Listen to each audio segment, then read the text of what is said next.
રાવણની રાજનીતિ વાંચજો।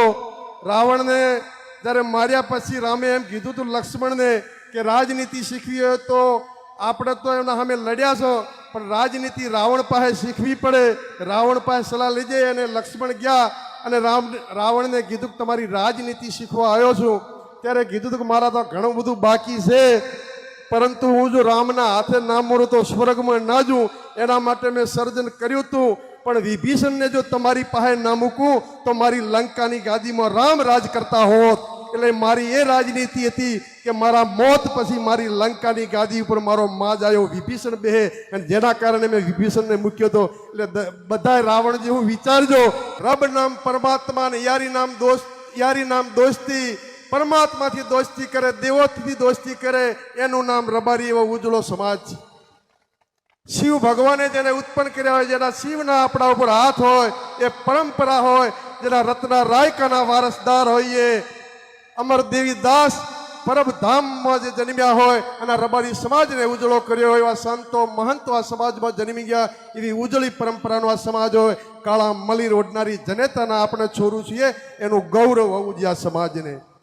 તમામ દાતાઓને ખૂબ ખૂબ અભિનંદન વંદન કરું છું કે સમાજ માટે સાચી દિશા બતાવે એવા ભગવા ભેખધારી તમામ સંતોને મારા એમના ચરણોમાં વંદન નમન કે તમે ખૂબ આપ્યું છે।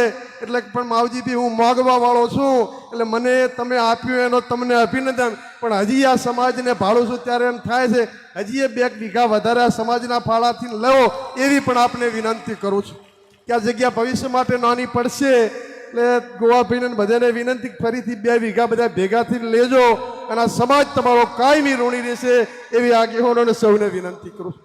આજે આ જોઉં છું એટલે માફ કરજો, તમારો નાનો ભાઈ છું, દીકરો છું, અને આપ સૌને પણ કહું છું કે રાવણની રાજનીતિ વાંચજો।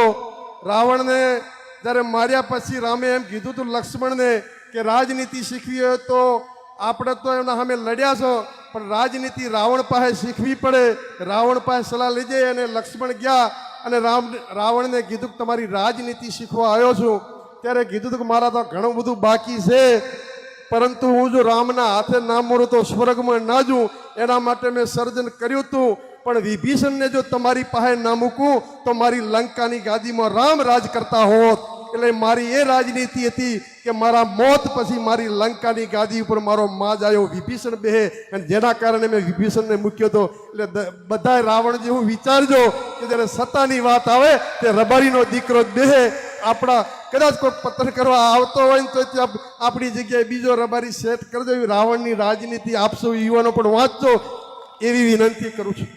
સમાજ એ અરીસા જેવો છે, કોણ શું કરે એ સમાજને બધી ખબર હોય, સમાજ ક્યારે બોલે નહીં, પણ સમાજ એ રબારી સમાજ એ માલ ઢોરને આકોટો કરે ને તો આખું પશુ એક કે હાથે આવે છે, તો આ સમાજને જનતા છે, રબારી બધું સમજે, માલનો પગે ઓળખી જાય। બીજાને તો એમ કે હોંઢિયાના પગ છે, રબારીને ખબર પડે કે આ મારી હોંઢિયાડી છે। આવો સમજુ કોઠા સૂઝવાળો સમાજ છે। ત્યારે આપ સૌને વિનંતી, ધોંધેરાના રબારી સમાજ માટે લાભ પાંચમના દિવસે માવજીભાઈ તમારો બધા ધનેરાનો તમારો આભાર। સુવર્ણ અક્ષરે ઇતિહાસ લખાઈ ગયો કે આ સમાજ માટે તન ધન મનથી તમે બધા આગેવાનોએ કર્યું છે।